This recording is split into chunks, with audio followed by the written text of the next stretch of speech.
Okay, so this is the Dygma Raise. It's a hot swappable 60% split keyboard, and as you can see, you can detach it. The underglow is very nice.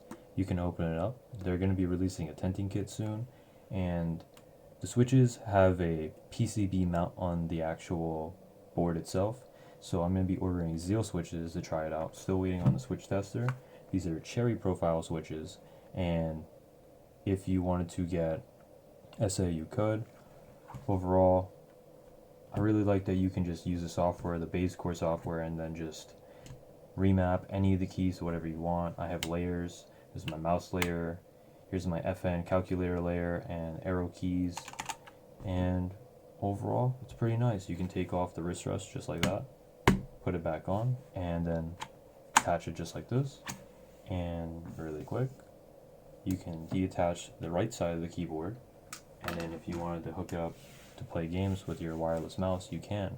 On a lot of split keyboards, usually the right side of the board is the hub and the brain. This is the hub and the brain. So you can just use the left side for playing games, and then you don't need the right side. Hook it back up if you want when you're not playing games, and that's it. Okay, thank you.